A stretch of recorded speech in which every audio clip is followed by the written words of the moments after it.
علمی اعتبار سے اصل ایمان ایمان باللہ، ایمان بالآخرہ بھی اسی کی ایک توسیع ہے، اللہ کی صفت عدل کی ایکسٹینشن ہے۔ ایمان بالرسالت بھی اسی کی توسیع ہے، اللہ کی صفت ہدایت کی توسیع۔ اخلاقی اعتبار سے، عملی اعتبار سے، انسان کے کردار پر اثر انداز ہونے کے اعتبار سے اصل ایمان ایمان بالآخرہ، آخرت کی جواب دہی کا احساس ہوگا تو عمل درست ہوگا۔ اگر یہ نہیں ہوگا تو ایمان باللہ بھی ذات و صفات کی ایک علمی بحث سے ذہنی ایکسرسائز بن کر رہ جائے گی، اور ایمان بالرسول بھی وہ عشق رسول کی وہ شکلیں اختیار کرے گا جو آج کل ہمارے عوام کے ہاں ہیں، دعوے زبانی بہت اور اس کے لیے جلوس بھی نکالنے کے لیے تیار، لیکن یہ کہ عمل میں اتباع رسول دیکھیں تو ڈھونڈے کو نہ ملے۔ یہ دونوں چیزیں در حقیقت نتیجہ کس بات کا ہے؟ وہ آخرت کی جواب دہی کا احساس ہے، ایمان بالآخرت کی۔ لیکن آج جو قرض مجھے ادا کرنا تھا کہ شرعی اور فقہی اعتبار سے اصل ایمان ہے ایمان بالرسالت۔ کوئی شخص موحد کامل ہو، کردار کے اعتبار سے بھی بہت بلند ہو، لیکن رسول کو نہ مانے وہ کافر ہے۔ اس کی ساری توحید، اس کا سارا اخلاق، کردار، وہ سب کا سب ایمان کے اعتبار سے اس کی کوئی قدر و قیمت نہیں ہے جب تک کہ وہ رسول کی تصدیق نہ کرے۔ اس میں اصل بات تھی جس کا اضافہ کرنا چاہتا ہوں، سمجھ لیجئے کہ ایمان بالرسالت کی شرعی اور فقہی اور قانونی اہمیت اتنی زیادہ ہے کہ ایک اعتبار سے جان بوجھ کر ایک لفظ استعمال کر رہا ہوں، آپ چونک جائیں گے کہ یہ ایمان بالرسالت حاکم ہے ایمان باللہ پر بھی، ایمان بالآخرہ پر بھی۔ لفظ ثقیل استعمال کیا ہے میں نے جان بوجھ کر، حاکم کس معنی میں؟ ایمان باللہ بھی صرف وہ معتبر ہوگا جو ان صفات و اسماء کے ساتھ ہو جس کی خبر ہمیں رسول سے ملی۔ اپنے طور پر کوئی وجود مطلق اور کوئی جس کو کہہ دیا جاتا ہے کہ وہ یونیورسل اسپرٹ، روح کائنات یا وجود مطلق، ان چیزوں کو مانے، وہ اللہ کا ایمان شمار نہیں ہوگا جب تک کہ آمنت باللہ کما ہوا باسمائہ و صفاتہ۔ اور یہ اسماء و صفات ہمیں معلوم ہوتے ہیں قرآن سے، جو ہمیں رسول کے ذریعے ملا۔ جو بھی معلومات ہوئی ہے وہ ایمان بالرسالت کے تابع ہو گیا معاملہ۔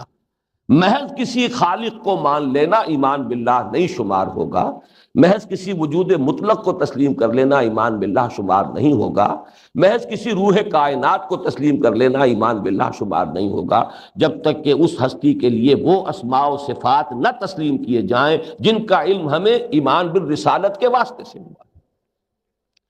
اسی طریقے سے ایمان بالآخرہ وہ بھی صرف وہ معتبر ہوگا جو ان تمام تفاصیل کے ساتھ ہو جن کی خبر دی ہے رسول نے صلی اللہ علیہ وسلم۔ محض مجازات، قانون مجازات، محض وجود کا کوئی تسلسل، یہ اگر چیز ہے تو وہ ایمان بالآخرت نہیں کہلائے گی۔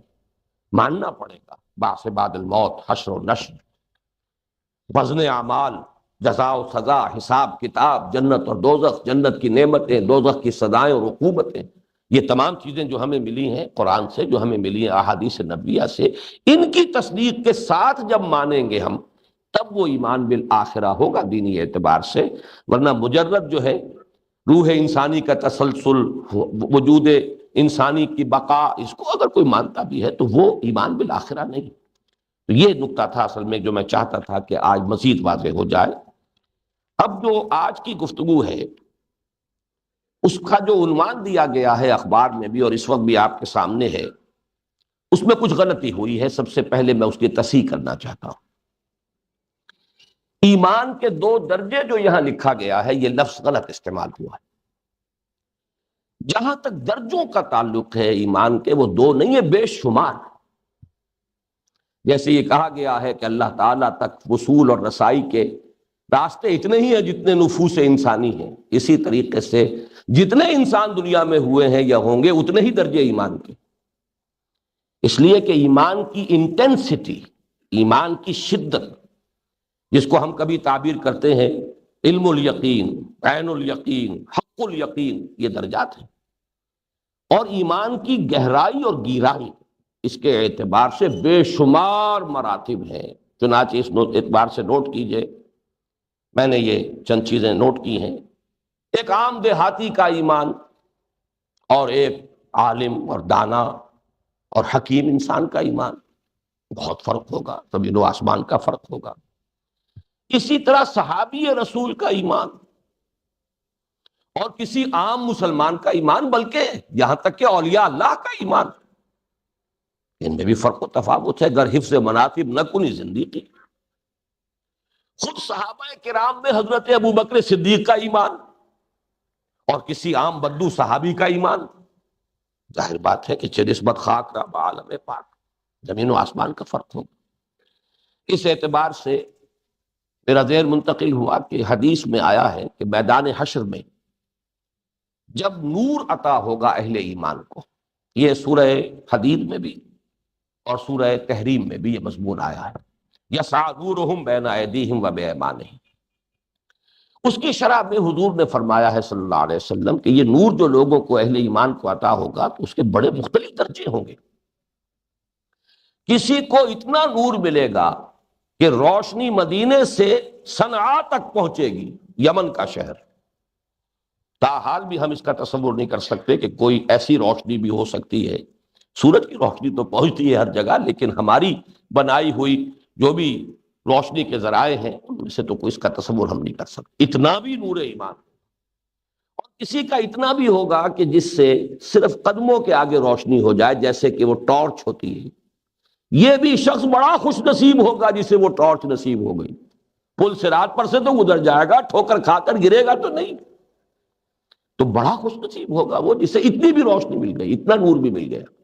لیکن یہ کہ فرق و مراتب، زمین و آسمان کا فرق ہے۔ اتنی روشنی والے بھی ہوں گے کہ جن کا مدینہ منورہ سے اور صنعاء تک جس کا اس روشنی کا اثر پہنچ رہا ہو۔ اس اعتبار سے اب اگر میں اس اصطلاح کو یا عنوان کو کچھ غلط قرار دے رہا ہوں تو اب سوال پیدا ہوتا ہے کہ صحیح پھر عنوان آج کی گفتگو کا کیا ہے؟ میرے نزدیک ایمان کے دو پہلو یا ایسپیکٹس، یہ اس کے لیے صحیح عنوان ہے، اور اس کے لیے بھی میں نے تین چیزیں نوٹ کی ہیں۔ ظاہری بمقابلہ باطنی، ظاہری ایمان، باطنی ایمان، یا قانونی ایمان ورسس بمقابلہ حقیقی ایمان، لسانی ایمان بمقابلہ قلبی ایمان، اور چوتھی اور اہم ترین بات وہ ایمان جو دنیا میں معتبر ہے اور وہ ایمان جو آخرت میں معتبر ہوگا۔ یہ چار چیزیں پھر گنوا رہا ہوں۔ ظاہری بمقابلہ باطنی، لسانی زبانی بمقابلہ قلبی، قانونی بمقابلہ حقیقی۔ اور حاصل اس کا کیا ہے کہ ایک ایمان وہ ہے جو اس دنیا میں معتبر، جس کی بنیاد پر کسی کو دنیا میں مسلمان سمجھا جائے گا، اسے مسلمانوں کے حقوق حاصل ہو جائیں گے، اس کے ساتھ وہ سلوک کیا جائے گا مسلمان معاشرے اور ریاست میں جو مسلمان کے ساتھ ہوتا ہے۔ اور ایک ایمان وہ ہے جو آخرت میں معتبر ہوگا، جس کی بنیاد پر وہاں فیصلے ہوں گے۔ تو یہ ہے اصل میں تقسیم، یہ ایمان کے دو رخ ہیں، ایمان کے دو پہلو ہیں، یا ایمان کے دو ایسپیکٹس۔ اب اس عنوان پر جو گفتگو میں شروع کر رہا ہوں، کل کی ہماری گفتگو سے اس کا ایک رشتہ جڑ جائے گا ایمان مجمل کے الفاظ کے حوالے سے۔ آمنت باللہ کما ہوا باسمائہ و صفاتہ وقبلت جمیع احکامہ، اقرار باللسان و تصدیق بالقلب۔ اقرار باللسان اور تصدیق بالقلب، یہ در حقیقت ایمان کے دو رخ بن گئے۔ اس میں ایک بات جو نہایت اہم ہے، جس کے اوپر اصل ساری بحث کا جو ہے دار و مدار ہے آگے، یہ جو تصدیق بالقلب ہے، یہ ایک خفیہ شے ہے، باطنی شے ہے، قلبی حقیقت اور کیفیت ہے۔ اس کی ویریفیکیشن دنیا میں نہیں ہو سکتی، توثیق یا تردید، اثبات یا نفی۔ ہم نہیں کہہ سکتے کہ اس شخص کے دل میں وہ ایمان ہے اور اس شخص کے دل میں نہیں ہے، اس لیے کہ ہماری رسائی وہاں تک نہیں۔ آخرت میں سابقہ پیش آئے گا اس سے جو علیم بذات الصدور ہے، وہ جانتا ہے جو کچھ سینوں میں ہے۔ یعلم ما تسرون وما تعلنون واللہ علیم بذات الصدور۔ لہذا وہاں کا معاملہ یہ ہے کہ وہاں کا سارا دار و مدار تصدیق بالقلب پر ہوگا۔ کوئی شخص دنیا میں مسلمانوں کا بہت بڑا قائد رہا ہو، مسلمانوں کا پیشوا رہا ہو، رہنما رہا ہو، جو کچھ بھی رہا ہو، اگر وہ تصدیق بالقلب سے خالی پہنچا ہے آخرت میں تو اس کا ایمان معتبر نہیں۔ لیکن اس دنیا میں تصدیق بالقلب یہ ہمارے تحقیق تفتیش اس کا موضوع بن ہی نہیں سکتا، اس کو ہم ویریفائی کر ہی نہیں سکتے، اس کے بارے میں اثباتاً یا نفیاً کوئی حکم لگا ہی نہیں سکتے۔ لہذا اس دنیا میں جو ایمان معتبر ہے، جس کی بنیاد پر کسی کو مسلمان سمجھا جائے گا، وہ صرف قول ہے، اقرار ہے، اقرار باللسان۔ یہ ہے اصل اساس ان دونوں ایمان کے ان دو ایسپیکٹس کو علیحدہ علیحدہ کر دینے کی۔ اب اس میں جو اشکالات پیش آتے ہیں، پہلے وہ اگر سامنے آ جائیں تو پھر جو ان کے جوابات ہیں ان کو سمجھنا آسان ہوگا۔ دیکھیے سورہ نساء میں فرمایا، آیت نمبر 94 ہے، وَلَا تَقُولُوا لِمَنْ أَلْقَىٰ إِلَيْكُمُ السَّلَامَ لَسْتَ مُؤْمِنًا۔ یہ پوری تفصیل یوں ہے کہ اے مسلمانوں، جب تم نکلو اللہ کی راہ میں جہاد کے لیے تو اگر کوئی شخص تمہیں سلام کرے یا تمہارے سامنے اطاعت پیش کرے، یہ دو ترجمے کیے گئے ہیں۔ القا الیکم السلام، لفظی معنی تو یہ ہوں گے جو سلام کرے، السلام علیکم، یہ بھی گویا کہ ایک اظہار اسلام تھا کہ میں بھی مسلمان ہوں۔ لیکن مولانا تھانوی رحمۃ اللہ علیہ نے ترجمہ کیا جو اطاعت ظاہر کرے۔ حضرت شیخ الہند نے جو سلام کرے ترجمہ کیا، یہی مولانا مودودی نے، یہی مولانا اصلاحی صاحب نے اختیار کیا۔ لیکن میں سمجھتا ہوں کہ ترجمہ بہت زیادہ بہتر ہے جو مولانا تھانوی رحمۃ اللہ علیہ کا، جو اسلام ظاہر کرے۔ تم مت کہو اسے کہ تم مومن نہیں ہو۔ ٹیمپٹیشن یہ ہوتی تھی اصل میں کہ اگر اس سے مسلمان مان لیا، مومن مان لیا، تو اب اس کی جان بھی محفوظ، مال بھی محفوظ، اور نہ مانو تو اسے قتل کرو اور اس کا مال جو ہے وہ مال غنیمت شمار کرو۔ تو نفس کی ٹیمپٹیشن ہوتی تھی۔ اسی کی وضاحت آیت میں بھی، آیت لمبی ہے، میں وقت کا خیال کرتے ہوئے صرف اس کا جو ضروری حصہ ہے وہ میں نے صرف یہاں بیان کیا۔ اب اس کے مقابلے میں ابھی آیات میں نے آپ کو سنائی، ایک طرف یہ کہا جا رہا ہے اس سے تم نہیں کہہ سکتے کہ تم مومن نہیں ہو، مسلمہ نہیں کہا، لستا مومنا، تم نہیں کہہ سکتے کہ تم مومن نہیں ہو۔ اور سورہ حجرات کی آیت جو ہم نے پڑھی ابھی، وہاں فرمایا گیا انما المؤمنون الذین آمنوا باللہ ورسولہ ثم لم یرتابوا وجاہدوا باموالہم وانفسہم فی سبیل اللہ اولئک هم الصادقون۔ مومن تو صرف وہ ہیں جو ایمان لائیں اپنے رب پر، اللہ پر اور اس کے رسول پر، پھر شک ہرگز نہ کریں، لم یرتابوا، شکوک و شبہات کا کوئی کانٹا چبھا نہ رہ گیا ہو، اور جہاد کریں اللہ کی راہ میں اور کھپائیں اس میں اپنی جانیں بھی اور مال بھی۔ صرف وہ لوگ سچے ہیں دعویٰ ایمان میں۔ اب یہ آیت بھی قرآن کی ہے اور وہ آیت بھی قرآن کی ہے، لا تقولوا لمن القا الیکم السلام لست مومنا۔ ایک اشکال ہوا، بلکہ میں آج ذرا اور مزید اشارہ کر رہا ہوں کہ سورہ حجرات کی اس آیت میں ایمان کے جو دو لازمی پری ریکویزٹس، جو لوازم بیان کیے گئے، یعنی دل میں یقین، عمل میں جہاد، انہی کو سیپریٹ کر دیا گیا ہے۔ جیسے پرکار ہوتی ہے، بند ہو گئی تو دونوں اس کے بازو جڑ گئے، اس کو کھول دیجئے تو فاصلہ ہو جائے گا۔ یہ اہل علم کی توجہ کے لیے ایک نقطہ ہے جو عرض کر رہا ہوں۔ یہ پرکار کھل گئی ہے سورہ انفال میں۔ سورہ انفال کی ادھر شروع میں پہلی آیت چھوڑ دیجئے، آخر میں آخری آیت چھوڑ دیجئے، تو دونوں مقامات پر یہی حصر کا اسلوب ہے۔ ارشاد ہوتا ہے آغاز میں آیت نمبر 2، 3 اور 4، انما المؤمنون الذین اذا ذکر اللہ وجلت قلوبہم واذا تلیت علیہم آیاتہ زادتہم ایمانا وعلی ربہم یتوکلون الذین یقیمون الصلاۃ ومما رزقناہم ينفقون اولئک هم المؤمنون حقا لہم درجات عند ربہم ومغفرۃ ورزق کریم۔ مومن تو بس وہ ہے کہ جب اللہ کا ذکر ہو تو ان کے دل کانپ جائیں، جب اس کی آیات پڑھ کر سنائی جائیں ان کے ایمان میں اضافہ ہو، اور وہ اپنے رب پر توکل کرتے ہیں، وہ کہ جو نماز قائم کرتے ہیں اور جو کچھ ہم نے دیا ہے اس میں سے خرچ کرتے ہیں، یہ ہے سچے مومن۔ اولئک هم المؤمنون حقا لہم درجات عند ربہم ومغفرۃ ورزق کریم۔ ان کے لیے ان کے رب کے پاس درجات بھی ہیں اور رزق کریم۔ یہ تو پرکار کا ایک سرا ہو گیا۔ اور دوسرا سرا آئیے، یہ لاسٹ بٹ ون آیت ہے، آخری سے پہلی، وہاں جہاد کا ذکر آ رہا ہے۔ یہ یقین قلبی کے مظاہر تھے، وہاں جہاد، والذین آمنوا وہاجروا وجاہدوا فی سبیل اللہ والذین آووا ونصروا اولئک هم المؤمنون حقا لہم مغفرۃ ورزق کریم۔ وہ لوگ جو ایمان لائے، جنہوں نے ہجرت کی، جنہوں نے جہاد کیا اللہ کی راہ میں، اور وہ لوگ جنہوں نے انہیں پناہ دی اور ان کی مدد کی، یعنی مہاجرین اور انصار، یہ جہاد اور ایثار اور مالی اور جانی قربانی، اولئک هم المؤمنون حقا، یہ ہے سچے اور حقیقی مومن۔ تو اب ذرا وہ کنٹراسٹ زیادہ نمایاں ہو کر آ گیا۔ ایک طرف قرآن یہ کہہ رہا ہے جو بھی تمہیں سلام کرے یا اطاعت ظاہر کرے تم نہیں کہہ سکتے کہ تم مومن نہیں۔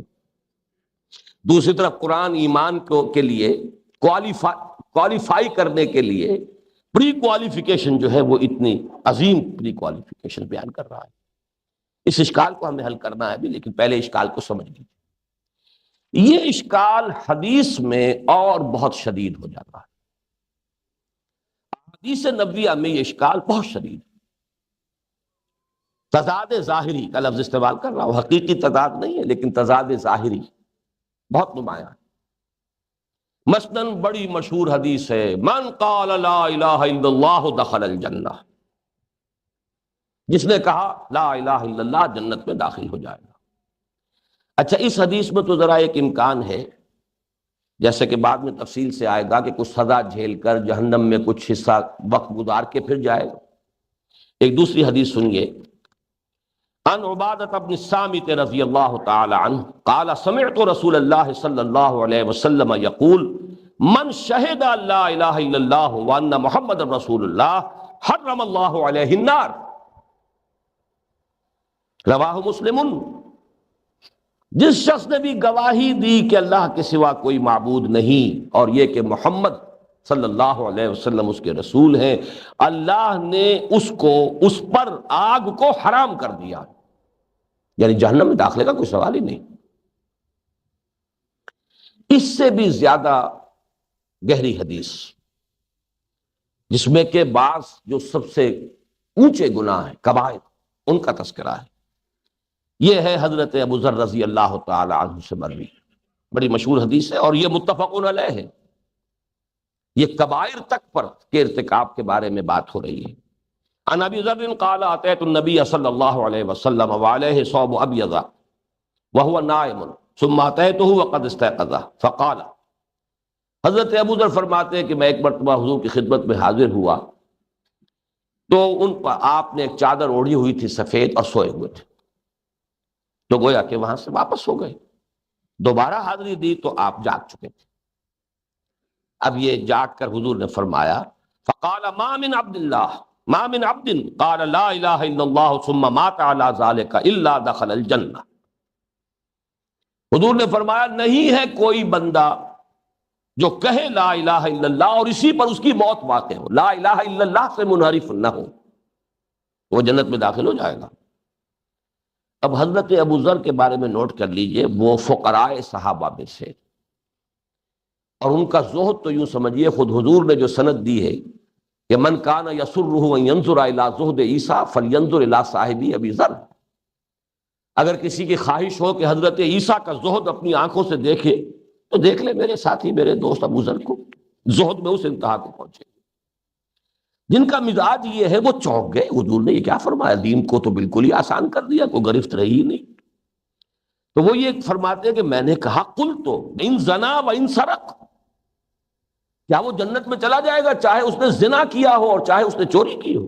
قال و ان زنا و ان سرق، بڑی پیاری حدیث ہے، اور اس سے قرب کا بھی اظہار ہوتا ہے۔ حضرت ابو ذر سے کتنا قرب تھا حضور کو، اور حضرت ابو ذر وہ تو نام ہی حضور کا لیتے ہیں، اوصانی خلیلی، میرے خلیل، میرے دوست۔ تو حضور نے بھی فرمایا ہاں وَإِن زَنَا وَإِن سَرَقَ، چاہے اس نے زنا کیا ہو اور چاہے چوری کی ہو۔ انہوں نے پھر کہا وَقُلْتُ وَإِن زَنَا وَإِن سَرَقَ، کیا واقعی حضور چاہے اس نے زنا کیا اور چوری کی ہو؟ آپ نے فرمایا قَالَ وَإِن زَنَا وَإِن سَرَقَ، پھر دہرایا آپ نے ہاں چاہے اس نے چوری کی ہو، زنا کیا ہو۔ قُلْتُ وَإِن زَنَا وَإِن سَرَقَ، تیسری مرتبہ۔ قال وَإِن زَنَا وَإِن سَرَقَ عَلَى رَغْمِ أَنْفِ أَبِي ذَرٍ، حضور نے فرمایا ہاں چاہے زنا کیا ہو چاہے چوری کی ہو، اور یہ علی الرغم جسے ہم کہتے ہیں، یہ ناک جو ہے ابو ذر کی، اس کے علی الرغم یعنی چاہے ابو ذر کو یہ پسند ہو نہ ہو، اس سے اللہ کو کوئی بحث نہیں ہے، ابو ذر کو یہ بات اچھی لگے نہ لگے، لیکن یہ کہ وہ جنت میں جائے۔ اب ایک طرف یہ تین حدیثیں، صرف زیادہ لمبا وقت نہیں ہے، میں سمجھتا ہوں کہ مضمون کی جو اہمیت ہے اس کو واضح کرنے کے لیے کفایت کریں۔ دوسری طرف حدیثیں نہ صرف کبائر پر بلکہ محض کج خلقی پر ایمان کی نفی مطلق۔ گناہ کبیرہ کے ضمن میں چونکہ پہلے بات ابھی زنا اور چوری کی آئی تھی، تو کنٹراسٹ جو ہے سائملٹینیس ہو جائے گا، فوری تقابل ہو جائے گا، اس لیے نوٹ کیجئے۔ حضرت ابو ہریرہ فرماتے ہیں، متفق علیہ روایت ہے، لا یزنی الزانی حین یزنی وہو مومن،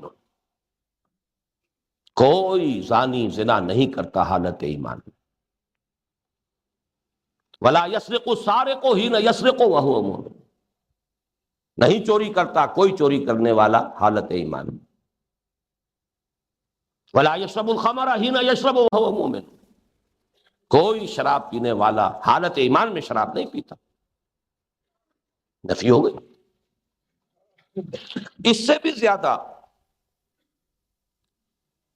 امانت اگر نہیں انسان میں، امانت داری کا مسئلہ، حضرت انس رضی اللہ تعالی عنہ سے مروی ہے اور عجیب الفاظ ہے، قلما خطبنا رسول اللہ صلی اللہ علیہ وسلم الا قال، شاذ ہی کبھی ایسا ہوا ہوگا کہ حضور نے خطبہ ارشاد فرمایا ہو اور اس میں یہ الفاظ آپ نے ارشاد نہ فرمائے ہو، لا ایمان لمن لا امانت لہ ولا دین لمن لا عہد لہ، کوئی ایمان نہیں اس شخص کا جس میں امانت داری کا وصف نہیں ہے، اور کوئی دین نہیں ہے اس شخص کا جس میں ایفاء عہد کا مادہ نہیں۔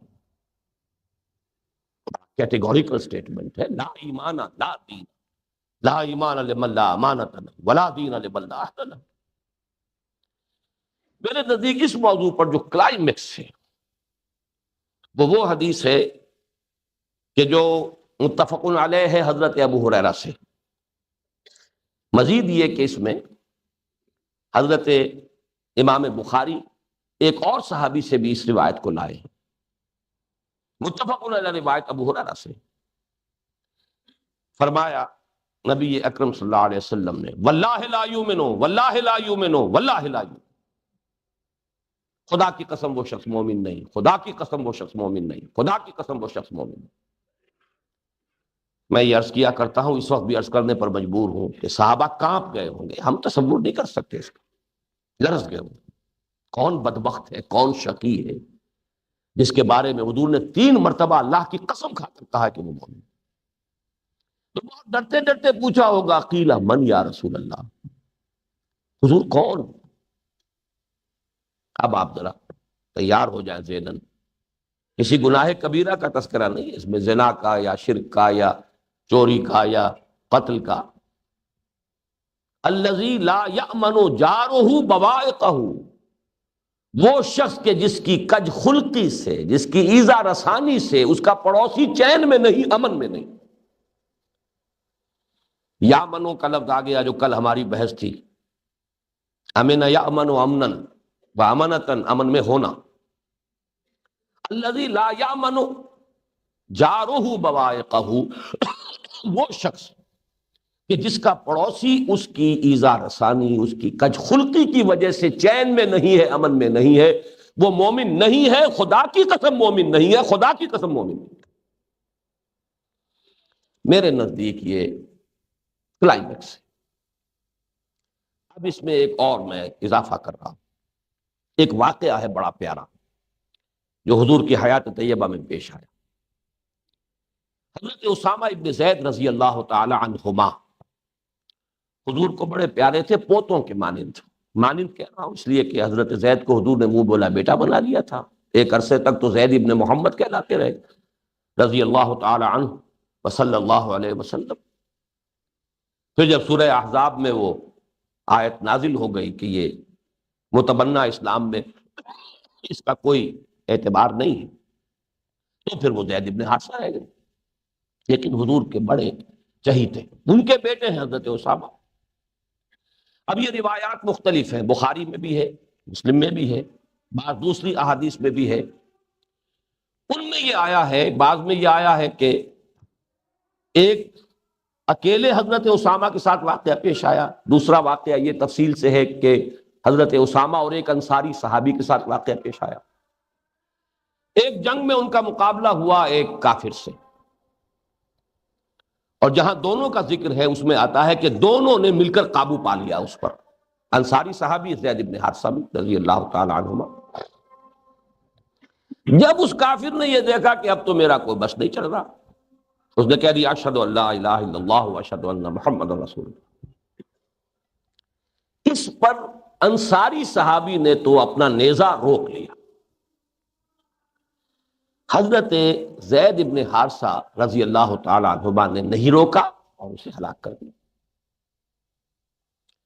اب روایات سے معلوم ہوتا ہے، ایک میں یہ کہ خود خدش پیدا ہوئی اور حضور کو آ کر رپورٹ کیا، اور بعض روایات سے معلوم ہوتا ہے کہ شاید ان انصاری صحابی نے یہ واقعہ رپورٹ کیا حضور کی خدمت میں، پوچھا ہوگا کہ آیا میرا طرز عمل صحیح تھا یا اسامہ تھا، اسامہ ابن زید۔ تو حضور صلی اللہ علیہ وسلم نے شدید اظہار ناراضگی کی۔ اب اس کے میں الفاظ آپ کو سنا رہا ہوں۔ جب پوچھا کہ کیا تم نے کلمے کے ہوتے ہوئے دیتا چلا گیا، تمہاری تلوار کیسے چل گئی کلمہ شہادت کے ہوتے ہوئے، اسامہ کیا کیا؟ انہوں نے عرض کیا کہ اس نے صرف جان بچانے کے لیے یہ بہانہ بنایا۔ نوٹ کیجئے، حضور نے اس کی نفی نہیں کی، لیکن فرمایا قال فلا شققت عن قلبه حتى تعلم اقالها ام لا۔ حضور نے فرمایا، یہ بخاری کی روایت کے الفاظ، تو کیوں نہ تو نے اس کا دل چیر کر دیکھ لیا کہ اس نے دل سے کہا تھا یہ لا الہ الا اللہ یا دل سے نہیں کہا تھا۔ یعنی سرزنش کا انداز ہے، دل چیر بھی لیتے تو اس میں سے کیسے پتہ چلتا، لیکن یہ تعبیر کا انداز ہے۔ ابن ماجہ کی روایت میں فَحَلَّا شَقَقْتَ عَنْ بَطْنِهِ فَعَلِمْتَ مَا فِي قَلْبِهِ، تو کیوں نہیں تو نے اس کا پیٹ چیر لیا اور دیکھ دیتا دل کو کہ اس پہ ایمان اس کے اندر ہے یا نہیں ہے۔ اور مسلم شریف کی روایت میں بڑے سخت الفاظ آئے ہیں، فَكَيْفَ تَصْنَعُ بِلَا إِلَهَ إِلَّا اللَّهِ إِذَا جَاءَتْ يَوْمَ الْقِيَامَةِ، اے اسامہ کیا کرو گے قیامت کے دن جبکہ یہ لا الہ الا اللہ تمہارے خلاف استغاثہ لے کر آئے گا، میرے ہوتے ہوئے تلوار چل گئی۔ یہ تو کلمہ سلامتی ہے، اسلام کا کلمہ ہے، جس نے کلمہ ادا کیا اسے تو سلامتی مل جانی چاہیے۔ میں نے کل ذکر کیا تھا، اللہم احل علینا بالامن والایمان والسلامت والاسلام، امن اور ایمان جڑے ہوئے ہیں، سلامتی اور اسلام جڑے ہوئے ہیں۔ یہ میں نے 3 حوالوں سے آپ کے سامنے اشکال رکھ دیا۔ اب ذرا کچھ ثقیل باتیں ہیں، مجھے اندازہ ہے یہاں پہ جو اکثر حضرات سامعین ہیں ان کے لیے یہ بہت ثقیل ہوں گی، لیکن میں پہلے سے معذرت پیش کر دوں، میں اس ثقالت پر اس لیے مجبور ہوں کہ میں نے اپنی جو خیالات اور اپنا جو حاصل مطالعہ ایمان اور عمل کے باہمی تعلق اور لزوم کے بارے میں بیان کیا متعدد مواقع پر، اس پر علماء کے حلقوں سے شدید نکیر ہوئی۔ ماہنامہ بینات میں 5 اقساط میں میرے خلاف مضمون چھپا، کچھ اور علماء نے بھی گرفت کی، اس لیے میں مجبور ہوں کہ اس موضوع پر کھل کر بات کروں۔ میں نے اس پر خود بھی پورا غور کیا ہے، اثر نو، کھلے ذہن کے ساتھ، کھلے دل کے ساتھ، لیکن یہ کہ چاہے یہ چیزیں ثقیل ہیں لیکن آج میں مجبور ہوں کہ وہ چیزیں آپ کے سامنے بیان کروں، اور چونکہ یہ چیزیں ہمارے ذہنوں میں فضا میں تو تیرتی رہتی ہیں اور اس کے اثرات جو ہیں عام لوگوں پر بھی پڑتے ہیں، چاہے وہ شعوری نہ ہو، گہرے احساس شعور کے ساتھ نہ ہو، لیکن یہ کہ ہوتی ہیں، اس کے اثرات مترتب ہوتے ہیں، وہ میں بعد میں بیان کروں گا۔ لہذا ذرا اس وقت متوجہ ہو جائیں اور ذرا تھوڑا سا اپنے ذہن پر بوجھ دینے کے لیے آمادہ ہو جائیں۔ اس اشکال کے 6 حل سامنے آتے ہیں۔ 2 کو میں کہوں گا وہ لیفٹسٹ، 2 رائٹسٹ، اور 2 ہیں مرکز میں۔ اس میں بھی اگرچہ ایک جو وہ اصطلاح آج کل چلتی ہے right to the centre, left to the centre, وہ موجود ہے. وہ دو ہیں لیکن وہ اہل سنت کا موقف ہے. دو جو لیفٹ پر ہیں ایکسٹریم، خوارج کا موقف ہے. اس کے بعد معتزلہ کا موقف ہے. دو جو رائٹ پر ہیں، پہلے مرجیہ کا موقف ہے، اور آخری ایکسٹریم رائٹ پر کرامیہ کا موقف. یہ چھ تو میں چاہتا ہوں کہ ذرا اچھی طرح آپ سمجھ لیں. ہمیں بھی اپنا معین کرنا ہوگا ہم کہاں ہیں اس مسئلے میں، اس اشکال کے حل کے ذمہ. حقیقت کے اعتبار سے چھ بھی نہیں، 8 ہیں. معتزلہ کے پڑوس میں اہل تشیع واقع ہوئے، اور مرجیہ کے پڑوس میں اشاعرہ واقع ہوئے ہیں. ان کے درمیان بڑا قرب ہے، اس لیے بنیادی طور پر 6 باتیں بیان کروں گا، بعد میں اشارہ کر دوں گا کہ اہل تشیع کا اور اشاعرہ کا موقف کیا ہے. اب سب سے پہلے آئیے خوارج کا موقف.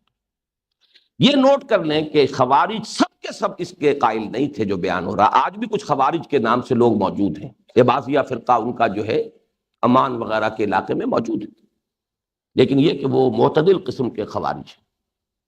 جیسے اہل تشیع میں بھی بہت معتدل بھی ہیں، زیدیہ جو ہے بہت معتدل ہے، باقی یہ کہ ایک ایکسٹریم پر بھی ہیں. تو یہ اصل میں وہ خوارج جن کے ساتھ کہ حضرت علی رضی اللہ تعالی عنہ نے جہاد کیا، قتال کیا، جنہیں کہ مرتد قرار دیا گیا، واجب القتل قرار دیا، جن کی گمراہی اتنی شدید تھی، جن کو امت نے بالاتفاق کافر قرار دیا، اسلام کے دائرے سے باہر نکل گئے، ضلوا ضلالا بعیدا کا مصداق ہو گئے. وہ موقف کیا تھا؟ وہ صغرا کبرا اور اس کا ایک نتیجہ. پہلی بات یہ کہ عمل صالح ایمان کا جزو لازم یا جزو لا ينفک. ایسا جز اگر ساقط ہو جائے تو کل بھی ساقط ہو گیا.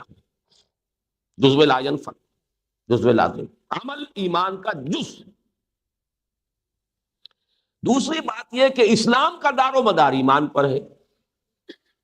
تو اب اگر عمل صالح نہیں ہے، بالخصوص اگر گناہ کبیرہ ہے، تو نہ اسلام رہا نہ ایمان رہا، بلکہ وہ شخص کفر میں داخل ہو گیا. گناہ کبیرہ کا مرتکب کافر ہو جاتا ہے. ایک جملہ ہے جس کو میں نے صغرا کبرا اور اس کے نتیجے کی شکل میں آپ کے سامنے رکھا. نمبر 1 کہ عمل صالح ایمان کا جز ہے. نمبر 2 ایمان کا اسلام کا دار و مدار ایمان پر ہے. اب اگر گناہ کبیرہ ہے تو اس کا مرتکب ایمان اور اسلام دونوں سے خارج، کافر ہو گیا، گویا کہ مرتد ہو گیا، گویا کہ واجب القتل ہو گیا. وہ مباح الدم ہے، مباح المال ہے، اس کا مال بھی حلال، اس کی جان بھی حلال. یہ نوٹ کر لیجئے کہ تاریخ ہمیں یہ بتاتی ہے کہ یہ لوگ خود نہایت متقی تھے، نہایت عبادت گزار تھے. جن کی رائے یہ ہو کہ گناہ کبیرہ کا مرتکب کافر ہو جاتا ہے، اور یہ دور تو ابھی دور نبوی سے بہت ہی قریب تھا، قول اور فعل میں تضاد جو ہے وہ تو بعد میں آنے شروع ہوئے ہیں. جن کا قول یہ ہے کہ گناہ کبیرہ کا مرتکب کافر ہوگا، وہ خود کتنے متقی ہوں گے، کتنے زاہد ہوں گے. لیکن یہ کہ تمام تر خلوص اور تمام تر تقوی اور تمام تر زہد کے باوجود انہیں واجب القتل قرار دیا گیا، اور امت کا تقریباً اجماع ہے کہ وہ اسلام کے دائرے سے نکل گئے. اس سے آگے آئیے، اب موقف ہے، یہ تو تھا ایکسٹریم لیفٹ. اب ماڈریٹ لیفٹ ہے، یہ معتزلہ کا موقف ہے. یہ موقف کیا ہے؟ دونوں باتیں وہ موجود رکھیے. عمل ایمان کا جز ہے، اور اسلام کا دار و مدار ایمان پر ہے. وہ پریمیسز تو قائم ہے، مقدمات وہی ہیں، لیکن نتیجہ کیا نکالتے ہیں کہ مرتکب گناہ کبیرہ، مرتکب کبیرہ ایمان سے بھی نکل گیا، اسلام سے بھی نکل گیا، لیکن کفر میں داخل نہیں ہوا. کوئی نو مینز لینڈ ہے غالباً ان کے خیال میں، ایمان سے بھی خارج، اسلام سے بھی خارج، لیکن کفر میں داخل نہیں ہوا. اس کو وہ کہتے ہیں منزلۃ بین المنزلتین. یہ دو کے درمیان ایک یہ لٹکا ہوا ہے، معلق ہے. غنیمت بات یہ ہے کہ جب وہ کفر میں داخل نہیں ہوا تو اس پر کافروں والے احکام تو نہیں نافذ ہوں گے. وہ مرتد تو نہیں قرار پائے، وہ واجب القتل تو نہیں قرار پائے.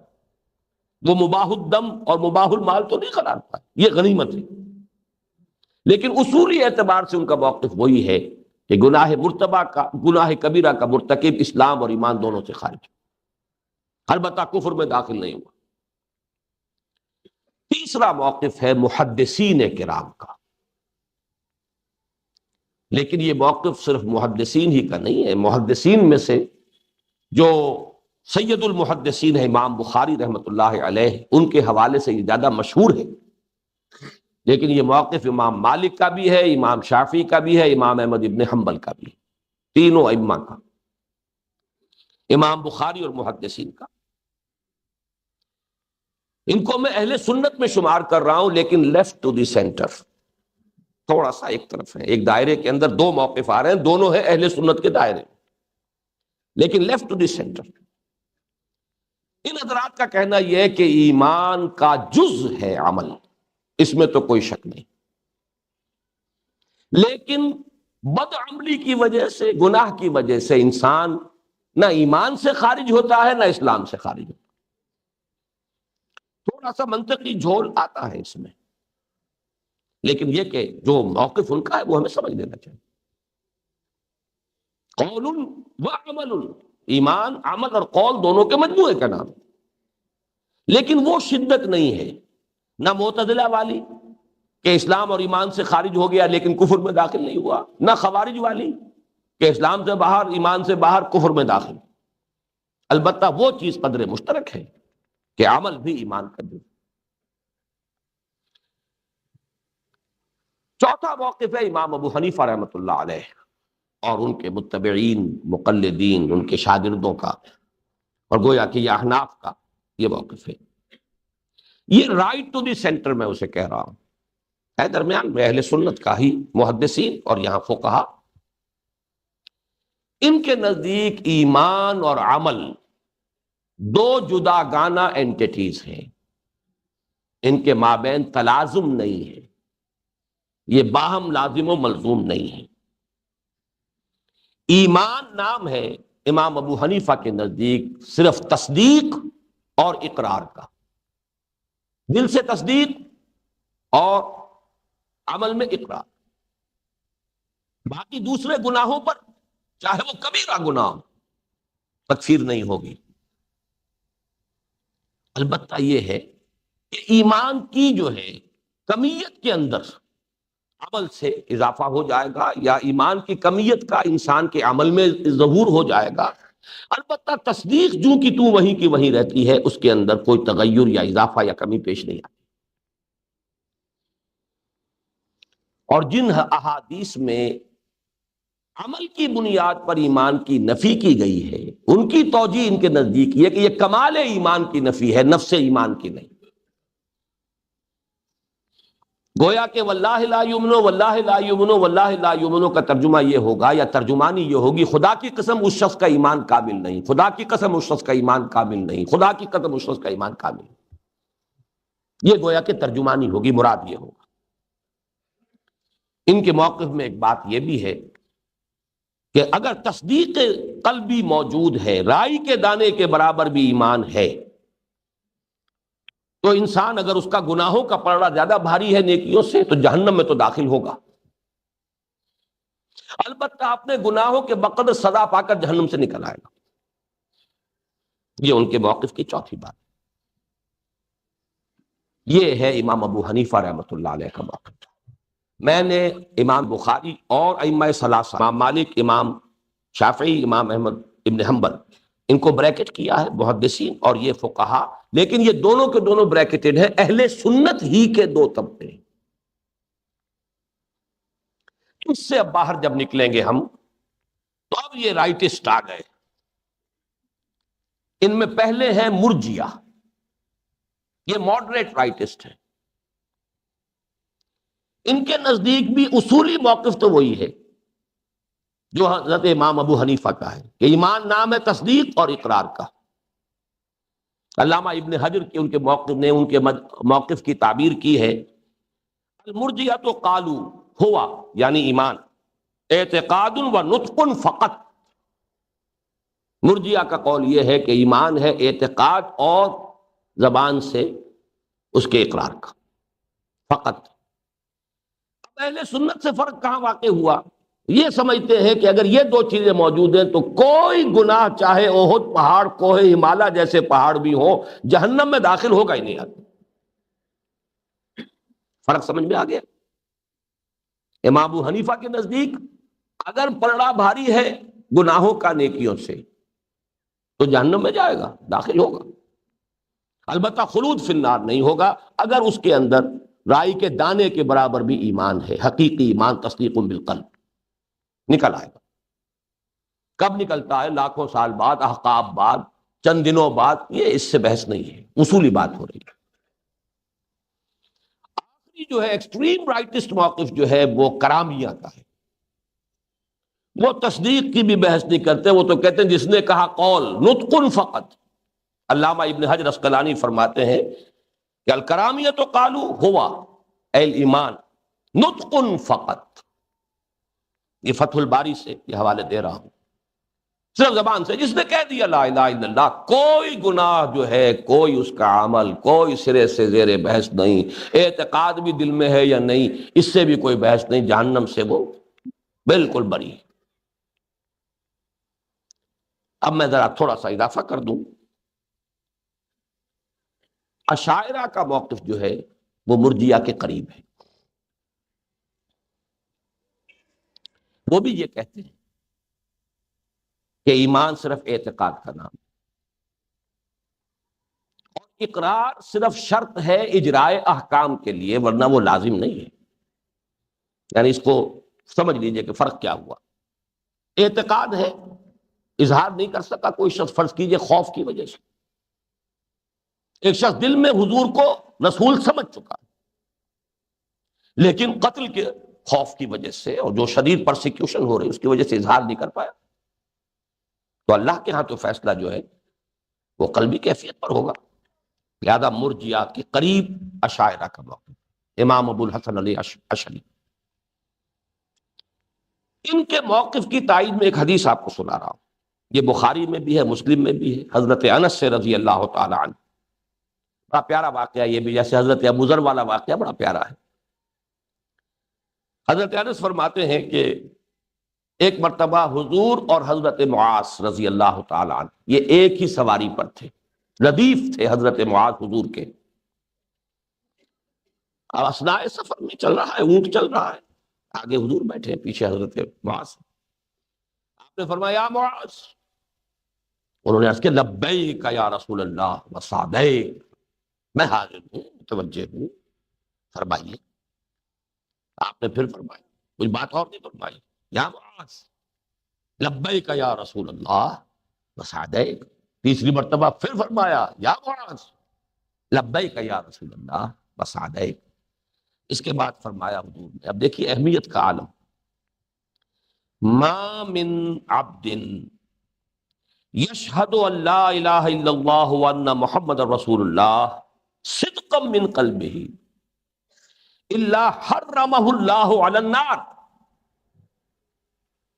نہیں ہے کوئی بندہ کہ جو دل کی گہرائی سے، صمیم قلب سے گواہی دیتا ہو اللہ کے سوا کوئی معبود نہیں اور محمد اللہ کے رسول ہے، مگر یہ کہ اس پر اللہ نے آگ کو حرام کر دیا، داخل کیسے ہوگا پھر؟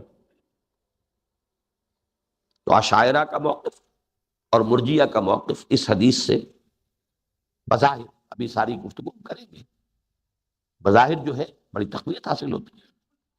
اس پر حضرت معاذ فرماتے ہیں کہ میں نے عرض کیا قال یا رسول اللہ افلا اخبر بہ الناس، افلا اخبر بہ الناس، کیا میں خبر نہ دے دوں اس کی، فیستبشروا، تاکہ وہ خوشی منائے، استبشار ہو جائے، بڑی انہیں امیدیں ہو جائیں۔ قال اذا یتکلوا، نہیں، اعلان عام نہ کرو، پھر تو وہ توکل کر بیٹھیں گے، اسی پر تکیہ کر لیں گے، پھر عمل کی ضرورت ہی محسوس نہیں کریں گے جب یہ بات انہیں معلوم ہو گئی۔ فأخبر بها معاذ عند موته متعصما، ساری عمر حضرت معاذ نے اس حدیث کو چھپائے رکھا، حضور نے روک دیا تھا، لیکن اپنی موت کے وقت ظاہر کر دیا، غلبہ حال ہو گیا اس کا، غلبہ حال اس وقت کہ ایسا نہ ہو کہ علم کے کتمان کا جرم جو ہے میں اس کا مرتکب قرار پاؤں. کتمان علم، علم کو چھپا دیا میں نے.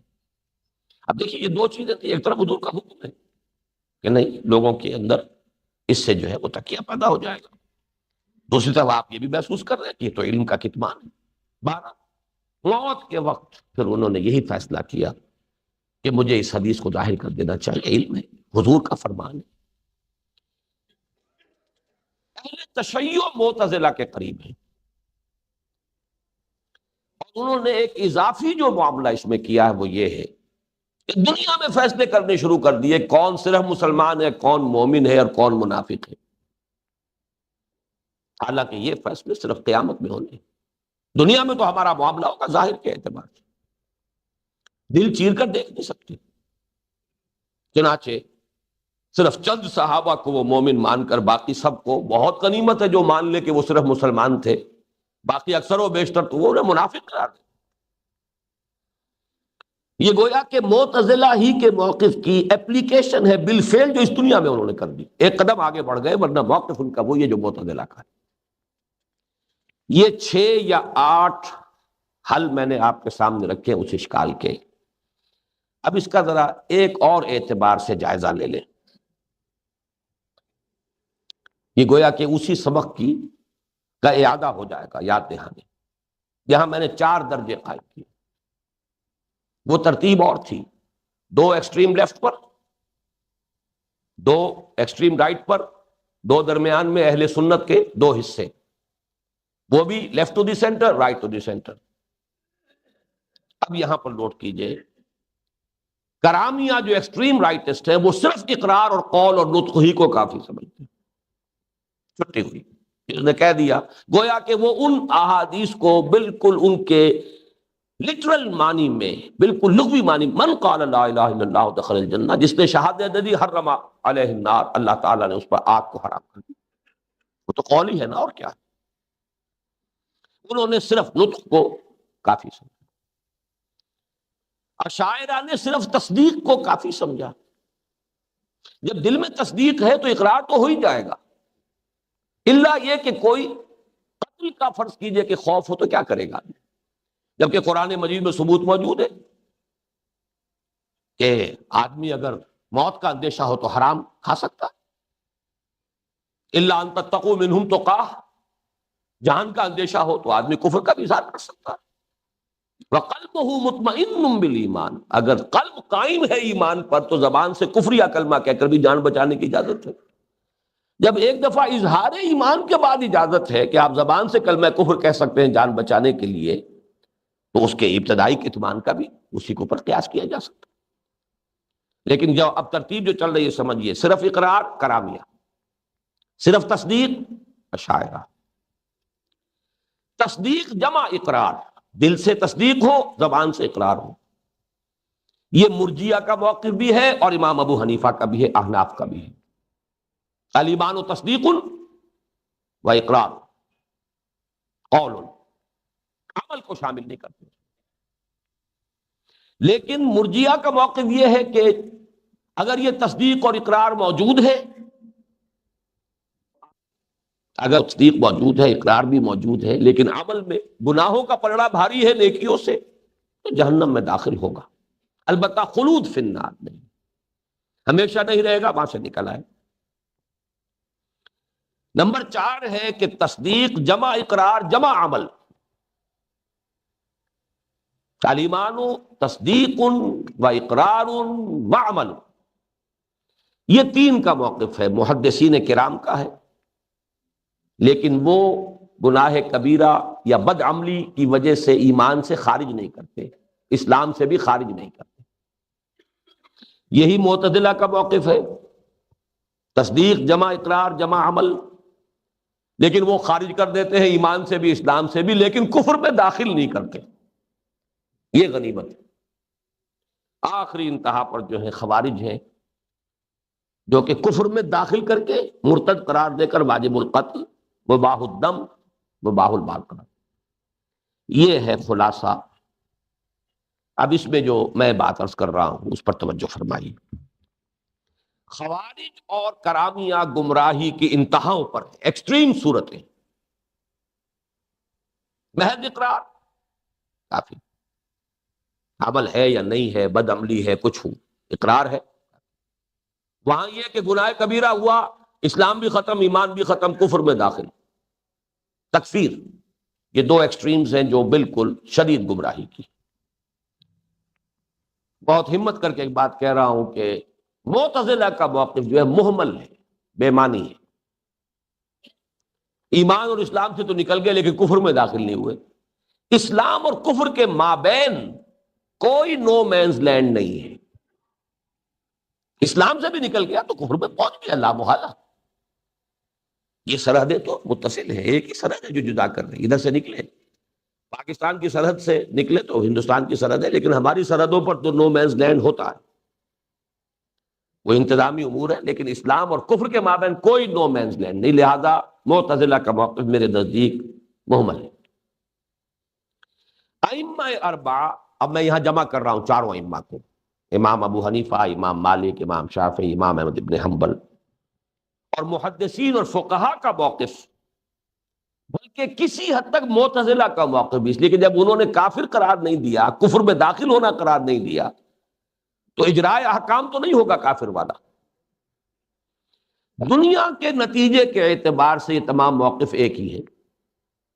ایمان سے نکل گیا، اسلام سے نکل گیا لیکن کفر میں نہیں گیا، ایمان سے نکل گیا لیکن اسلام سے نہیں نکلا، یا ایمان کو بھی کوئی گدن نہیں پہنچا، یہ کچھ بھی آپ کہہ لیں، دنیا میں تو در حقیقت جو بھی اجراء احکام ہے، یا کسی پر مسلمان کا حکم جو ہے جاری کیا جائے گا، یا کسی پر کافر کا حکم جاری کیا جائے گا۔ لیگل جو انٹیٹیز ہیں ہی دو، مسلم غیر مسلم، مسلمان کافر۔ اس اعتبار سے، نتیجے کے اعتبار سے کوئی فرق واقع نہیں ہوتا ان تینوں کے موقع۔ البتہ یہ ہے بات جو مجھ پر بھی جو اعتراضات ہوئے، کس حوالے سے ہوئے، بعض حضرات نے تو میرے شدید احتجاج کے باوجود مجھے خوارج اور معتزلہ سے جوڑ دیا۔ میں قسمیں کھا کھا کر کہتا ہوں کہ بھائی یہ میرا موقف نہیں ہے۔ میں یہ ہرگز نہیں سمجھتا کہ گناہ کبیرہ کا مرتکب جو ہے وہ کافر ہو گیا، نہ یہ سمجھتا ہوں کہ وہ اسلام اور ایمان دونوں سے نکل گیا۔ یہ ضرور سمجھتا ہوں دائرہ ایمان سے نکل کر اسلام کے دائرے میں، ایمان قلبی جو ہے اس وقت جب کہ اس گناہ کا ارتکاب کر رہا ہے وہ نہیں رہا۔ تصدیق بالقلب والی بات نہیں، البتہ اقرار باللسان ہے، اسلام کی بنیاد ہوئی۔ لیکن اصل بحث یہ نہیں ہے، اصل بحث یہ ہے کہ وہ آیات قرآنیہ جن میں عمل کی بنیاد پر، یعنی بد عملی کی بنیاد پر، گناہوں کی بنیاد پر ایمان کی نفی کی گئی، یا خلود فی النار کی وعید وارد کی گئی، در حقیقت جب ان کی آپ ترجمانی کریں گے، تعبیر کریں گے، تو ایک شکل تو یہ کہ آپ کہیں اس میں کمال ایمان کی نفی ہے، نفس ایمان کی نفی نہیں ہے۔ اب دیا ان کو باقی رکھنا چاہیے اپنے اسی لفظ پر، البتہ وضاحت کر دینی چاہیے اس کے معنی یہ نہیں ہے کہ وہ کافر ہوں گے، لیکن یہ کہ ترجمانی میں، ترجمے میں اگر ہم یہ ترجمہ کریں واللہ لا یؤمن واللہ لا یؤمن واللہ لا یؤمن کا، خدا کی قسم وہ مومن نہیں ہے، خدا کی قسم وہ مومن نہیں ہے، خدا کی قسم وہ مومن نہیں ہے، تو آپ اندازہ کیجئے کہ کس طریقے سے ایک آدمی کانپ جائے۔ لیکن ترجمہ یہ کیجئے خدا کی قسم وہ مومن حقیقی نہیں ہے، خدا کی قسم اس کا ایمان کامل نہیں ہے، خدا کی قسم اس کا ایمان کامل نہیں ہے، تو کچھ خوف ہی نہیں ہوگا۔ کمال ایمان تو بڑی دور کی شے ہے، ہمیں تھوڑا سا ایمان مل جائے، وہ ٹارچ والا ایمان مل جائے، وہ بھی غنیمت ہے۔ کاہے کو وہ کھکیڑ مول لے گا، کاہے کو وہ دین کی ذمہ داریوں کے لیے قربانی اور ایثار کے لیے میدان میں آئے گا، کاہے کو وہ اپنی مرغوبات نفس کو ترک کرے گا۔ وہ انذار ساری کی ساری جو ہے، میں نے یہاں کہیں نوٹ کیا تھا کچھ اقوال،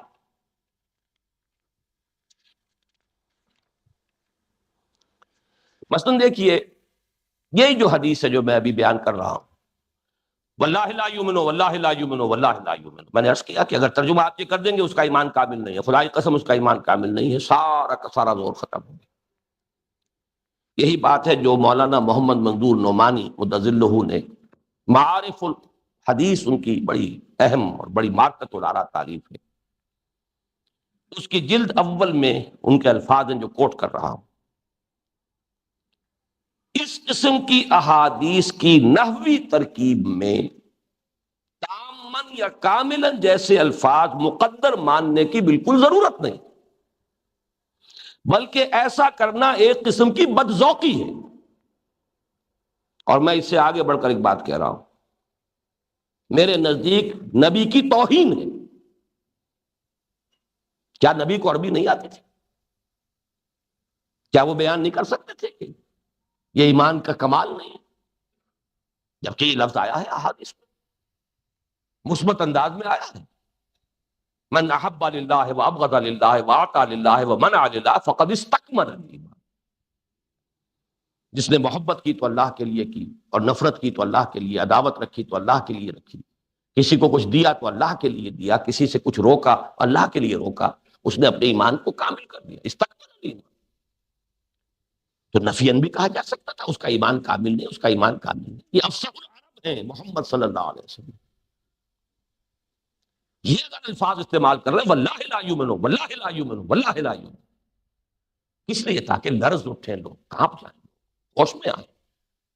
اس شخص کا ہو سکتا ہے کہ بے شعوری ہی میں اس کا طرز عمل ایسا ہو کہ اس کا پڑوسی جو ہے وہ عمل میں نہیں ہے، جو وہ فوراً دروں بینی کرے گا، اپنے گریبان میں جھانکے گا، کہیں میں تو وہ بدبخت اور شقی نہیں ہوں جس کے بارے میں حضور یہ فرما رہے ہیں. ان احادیث کے ترجموں کو اور ان کی ترجمانیوں کو ان کے لفظ پر قائم رکھنا، البتہ وضاحت کر دی جائے،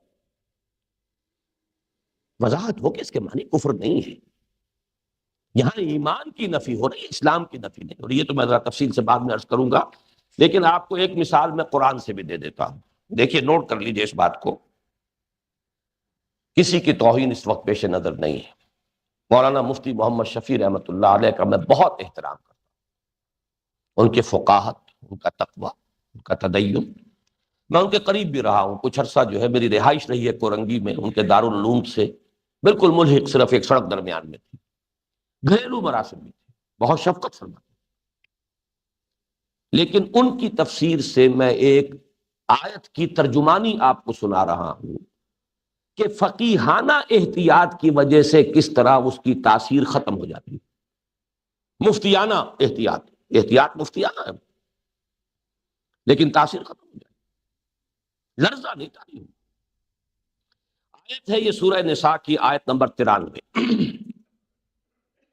وَمَن يَقْتُلْ مُؤْمِنًا مُتَعَمِّدًا فَجَزَاؤُهُ جَهَنَّمُ خَالِدًا فِيهَا وَغَضِبَ اللَّهُ عَلَيْهِ وَلَعَنَهُ وَأَعَدَّ لَهُ عَذَابًا عَظِيمًا. جو کوئی شخص کسی مومن کو جان بوجھ کر قتل کرے، قتل عمد، اس سے پہلے قتل خطا کا حکم آیا ہے. یہ تو ہو سکتا ہے آپ کبوتر پہ گولی چلا رہے تھے، لگ گئی کسی انسان کو، لیکن یہ کہ وہ قتل خطا ہے، قتل عمد کی بات ہو رہی. قتل خطا میں تو دیت دے دی، کچھ اور اس کا جو بھی کفارہ ہے وہ ہو گیا، اس سے بات پوری ہو جائے گی. لیکن جان بوجھ کر کسی مومن کو قتل کر رہا ہے کوئی شخص، کوئی مسلمان. وَمَن يَقْتُلْ مُؤْمِنًا مُتَعَمِّدًا، اب نوٹ کیجئے، فَجَزَاؤُهُ جَہَنَّمُ، اس کا بدلہ جہنم ہے، خالداً فیہا، وہ اس میں ہمیشہ ہمیشہ رہے گا. وَغَضِبَ اللَّهُ عَلَيْهِ، اللہ کا غضب اس پر ہے یا ہوگا. وَلَعْنَهُ، اور اللہ کی اس پر لعنت ہے. وَعَدَّ لَهُ عَذَابًا عَظِيمًا، اور اللہ نے اس کے لیے بہت بڑا عذاب تیار کر رکھا ہے. اس آیت کو پڑھ کر وہی ہوش ٹھکانے جو ہے نہیں آ جائیں گے جس طرح اس حدیث سے آتے ہیں، واللہ لا یؤمنو واللہ لا یؤمنو واللہ لا یؤمنو. جتنے اسلوب ممکن ہے انذار کے، ترہیب کے، ڈرانے کے، لرزانے کے، سارے اس آیت میں جمع ہو گئے. جزاؤہ جہنم خالداً فیہا غضب اللہ علیہ ولعنہ وأعد لہ عذابا عظیما. 5 اسلوبوں سے مذمت ہو رہی ہے. اب جب ترجمانی کر رہے ہیں حضرت مولانا مفتی محمد شفیع رحمۃ اللہ علیہ، تو بریکٹس میں اضافہ کر کے جو عبارت بنائی ہے وہ یہ ہے: جو شخص کسی مسلمان کو قصداً قتل کر ڈالے تو اس کی اصلی سزا تو جہنم میں اس طرح رہنا ہے کہ ہمیشہ ہمیشہ کو اس میں رہے گا. لیکن اللہ تعالیٰ کا فضل ہے کہ یہ اصلی سزا جاری نہیں ہوگی، بلکہ ایمان کی برکت سے آخر نجات ہو جائے گی. اور اس پر ایک میعاد معین تک کے واسطے اللہ تعالی غضبناک ہوں گے اور اس کو اپنی رحمت خاصہ سے دور کر دیں گے اور اس کے لیے بڑی سزا یعنی دوزخ کا سامان کریں گے۔ اس ترجمانی کے بعد بتائیے کوئی چنتا، کوئی تشویش، کوئی خوف، کوئی لرزہ باقی رہ جائے؟ میرا موقف یہ ہے کہ ٹھیک ہے، فتوے کے اعتبار سے ان کی بات 100% درست ہے۔ اگر دل میں ایمان ہے تو واقعۃ الخلود نہیں ہے، وہ سزا پائے گا نہیں، لیکن اس کو ایک علیحدہ فتوے کی حیثیت سے لوگوں میں عام کر دیجئے۔ جب یہ آیت پڑھے کوئی شخص تب تو یہ اضافے کر کے اس کی ساری تاثیر جو ہے اس کی نفی نہ کر دی جائے۔ یہی وجہ ہے کہ میرا یہ کتابچہ جو ہے سورۃ العصر راہ نجات، اس پر ہمارے ایک اسی شہر میں ابھی باقاعدہ حیات ہیں، اللہ تعالیٰ انہیں صحت اور عافیت دے، ان کا سایہ مسلمانوں پر قائم رکھے، مفتی جمیل احمد تھانوی صاحب ایک تحریر پر 70 اعتراضات وارد کر دیے کہ تمہارے اس قول سے تو نفی ہو رہی ہے کہ وہ ایمان نہیں ہے۔ انہوں نے تو خیر 70 اعتراضات ایک فقیہ اور مفتی کی حیثیت سے وارد کیے تھے، یہ ہے آج سے کوئی 15-20 سال کی بات، پہلے کی بات۔ میں نے اس کا زیادہ نوٹس نہیں لیا کہ ٹھیک ہے بزرگ ہیں، اب ان سے میں کیا الجھوں۔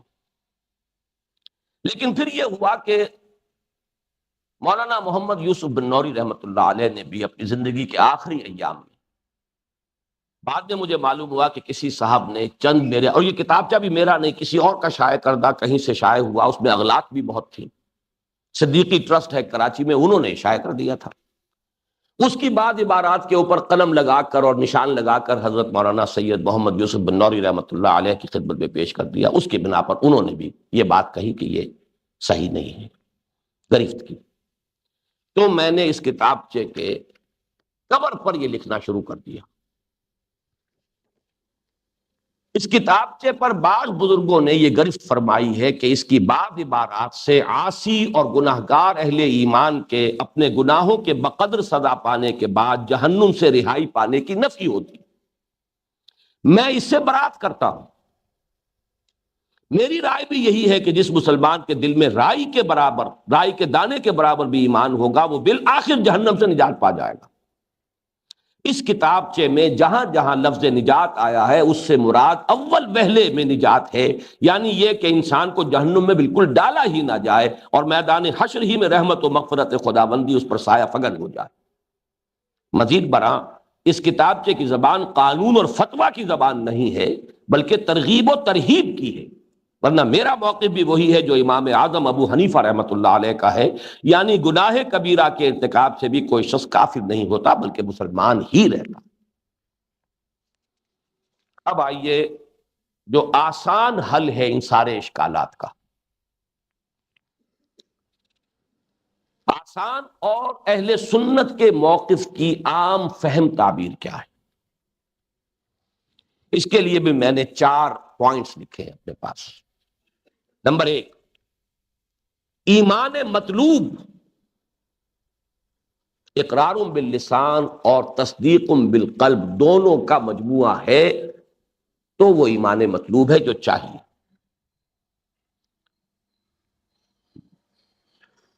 لیکن نمبر 2، ظاہری، خارجی اور قانونی اعتبار سے اس دنیا میں معتبر ایمان کا دار و مدار صرف قول پر ہے۔ اس درجے میں عمل صالح ایک جداگانہ وجود یا اینٹی کا حامل ہے، الا یہ کہ ایسا کوئی عمل ہو کہ کوئی بتی کو سجدہ کر رہا ہے براہ راست، وہ دوسری بات ہو جائے گی، ورنہ عام کبائر گناہ جو ہیں ان کا معاملہ علیحدہ رہے گا، عمل علیحدہ اور ایمان علیحدہ، اور اسی کا نام ہے اسلام، جس کا رکن رکین سب سے بڑا اور پہلا اور اولین رکن ہے نطق بالشہادتین، زبان سے دونوں شہادتوں کو ادا کر دینا، یہ رکن اعظم ہے، رکن رکین ہے، رکن اول ہے۔ بنی الاسلام علی 5، شہادت ان لا الہ الا اللہ وان محمد رسول اللہ واقام الصلاۃ وایتاء الزکوٰۃ وصوم رمضان وحج البیت، متفق علیہ، عن عبداللہ ابن عمر رضی اللہ تعالی عنہ۔ نمبر 3، حقیقی قلبی ایمان جس پر آخرت کے فیصلوں کا دار و مدار ہے، تصدیق بالقلب یا یقین قلبی سے عبارت ہے۔ اس مرحلے پر عمل صالح ایمان کا جز بن جاتا، یقین ہو اور عمل اس کے تابع نہ ہو، یہ انہونی بات ہے۔ یہی ہے جس کو میں نے تفصیل سے اپنے اس کتابچے میں لکھا ہے، راہ نجات سورۃ العصر کی روشنی۔ لازم و ملزوم ہے، لیکن کس مرحلے پر؟ تصدیق بالقلب کے مرحلے پر۔ اسلام جو ہمارا قانونی ایمان ہے اس پر صرف قول۔ امام ابو حنیفہ بھی اگر یہ کہتے ہیں، میں نے کل بھی عرض کیا تھا کہ مجھ سے غلطی ہوئی تھی جس کا کہ میں اعتراف کرنا چاہتا ہوں، امام ابو حنیفہ کے مسلک کے نقل میں، بیان کرنے میں مجھ سے بعض مواقع پر غلطی ہوئی۔ وہ یہ کہ میں نے امام بخاری اور امام ابو حنیفہ کے موقف کا آپس میں تقابل کیا کہ امام ابو حنیفہ کے نزدیک الایمان قول، اور امام بخاری کے نزدیک الایمان قول و عمل۔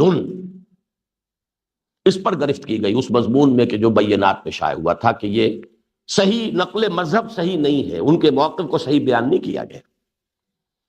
امام ابو حنیفہ کا موقف تو یہ ہے کہ الایمان تصدیق و اقرار۔ تو میں اپنی اس غلطی کا اعتراف کرتا ہوں، اس کی اصلاح کر رہا ہوں، لیکن دست بستہ ایک گزارش کر رہا ہوں کہ جب وہ تصدیق بالقلب دنیا میں ہماری تفتیش کا موضوع ہی نہیں بنتی، اس کا تعلق تو ہے آخرت کے ساتھ، دنیا سے ہے ہی نہیں، دنیا کے اعتبار سے تو پھر قول ہی رہ گیا، اقرار ہی رہ گیا۔ نمبر 2، جب تقابل کرنا ہو، امام بخاری سے جو کہتے ہیں قول و عمل، دونوں کے مجموعے کا نام ہے، وہاں عمل کی نفی ہو رہی ہے، اور عمل جو ہے امام ابو حنیفہ اس کی نفی کر رہے ہیں، وہاں عمل کو لازم قرار دیا جا رہا ہے۔ جب تقابل میں کہا جائے گا تو در حقیقت تعبیر جو تھی امام ابو حنیفہ رحمۃ اللہ علیہ کے موقف کی، وہ تعبیر آخری تجزیے میں غلط نہیں ہے جو میں نے کی تھی، لیکن لفظی اعتبار سے بہرحال اس میں غلطی تھی جس کا میں اقرار کر رہا ہوں۔ ماننا چاہیے کہ امام ابو حنیفہ کے نزدیک، جیسے کہ ملا علی قاری رحمۃ اللہ علیہ نے شرح فقہ اکبر میں لکھا ہے کہ امام صاحب کے نزدیک الایمان ہوا اقرار و تصدیق، ہوا الاقرار و تصدیق، ایمان تو اقرار اور تصدیق دونوں کا نام۔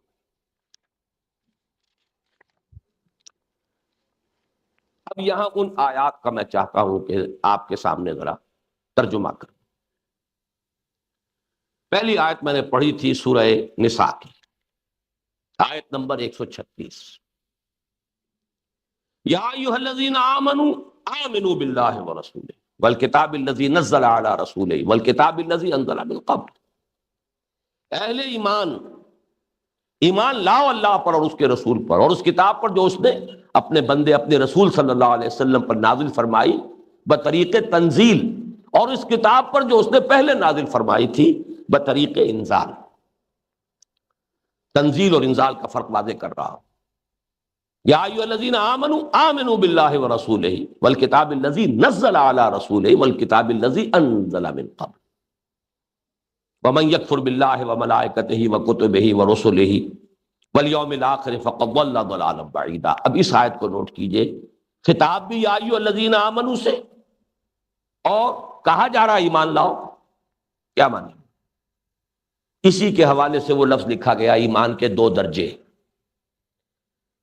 میں اس وقت عرض کر رہا ہوں ایمان کے 2 ایسپیکٹس۔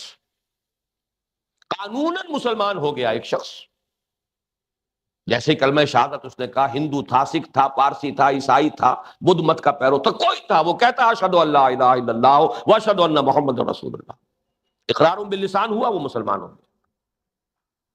اس سے کہا جا رہا ہے بھائی صرف اسی پر اکتفا نہ کرو، اصل ایمان تو ہوگا جب یہ دل میں داخل ہو جائے، اس اصل ایمان کی تحصیل کی فکر کرو، آخرت میں وہ کام دے گا، یہ کام نہیں دے گا۔ اس کا سارا اعتبار صرف اس دنیا میں ہے۔ یا ایھا الذین آمنوا آمنوا باللہ ورسولہ والکتاب الذی نزل علی رسولہ والکتاب الذی انزل من قبل۔ دوسری آیت میں نے آپ کو سنائی، سورہ نساء اور سورہ مائدہ یہ بہنیں ہیں آپس میں، زوجین کی نسبت ہے۔ آیت نمبر 93 سورہ مائدہ کی. اس کا پس منظر یہ ہے کہ جب شراب کی آخری حرمت آئی تو بہت سے صحابہ کو تشویش رہی کہ ہمیں تو بہت عرصہ ہو گیا شراب پیتے ہوئے، شراب تو ہمارے پورے وجود میں ایک ایک سیل سرایت کر کیے ہوئے، تو کیا بنے گا ہمارا؟ اس تشویش کو رفع کرنے کے لیے یہ آیت نازل ہوئی. جب تک اس کی حرمت کا حکم نہیں آیا تھا، پہلے جو کھایا پیا وہ اللہ نے معاف کیا. لیس علی الذین آمنوا وعملوا الصالحات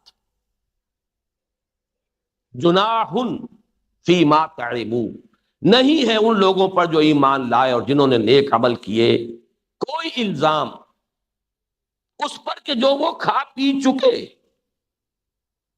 اب یہاں جو آ رہا حصہ وہ ہے اصل میں کہ جس کی طرف توجہ دلا رہا ہوں، یہ عظیم آیت ہے قرآن مجید کی. اذا متقوا وآمنوا وعملوا الصالحات ثم اتقوا وآمنوا ثم اتقوا واحسنوا واللہ يحب المحسنین. جب تک کہ یہ کیفیت برقرار ہے کہ انہوں نے تقوی اختیار کیا، پھر ایمان لے آئے اور نیک عمل کیے، پھر اور تقوی اختیار کیا، پھر اور ایمان لے آئے، پھر اور تقوی اختیار کیا، پھر وہ درجہ احسان پر فائز ہو گئے. اور جو محسنین ہیں ان سے تو اللہ محبت کرتا ہے، وہ تو محبوب ہے. عجیب آیت ہے یہ. ایمان کے دو درجے جو وہاں فرمایا تھا یا ایھا الذین آمنوا آمن، یہاں فرمایا اذا متقوا وآمنوا وعملوا الصالحات ثم اتقوا وآمنوا ثم اتقوا واحسنوا. ایمان کے دو درجے ہیں. وہ پہلا درجہ جو ہے اس میں عمل صالح علیحدہ شے ہے، لہذا اس کا ذکر کیا گیا. دوسرے درجے میں آ کر یقین قلبی والا درجہ جو ہے ایمان کا، اس میں آ کے عمل اس کا جز بن گیا، لہذا عمل کو دوبارہ نہیں دہرایا گیا. نوٹ کیجئے اصل نقطہ یہ، پہلے درجے پر ایمان علیحدہ ہے، عمل علیحدہ ہے. اذا متقوا وآمنوا وعملوا الصالحات. دوسرا درجہ ثم اتقوا وآمنوا. اب یہاں صرف کافی ہے ایمان کہہ دینا، جب یقین قلبی ہو گیا تو عمل تو اس کا جز ہے ہی ہے. ثم اتقوا واحسنوا، اور پھر انہوں نے مزید تقوی اختیار کیا اور درجہ احسان تک پہنچ گئے. حدیث جبرائیل کو ذہن میں رکھیے. انہی 3 سوالوں کا جواب مسلمانوں کو سکھانے کے لیے حضرت جبرائیل آئے تھے، جس کو کہا جاتا ہے ام السنہ. السلام علیکم ورحمۃ اللہ وبرکاتہ. ہمارے اس نئے channel internal faith without music کو سبسکرائب کریں. آپ کا شکریہ.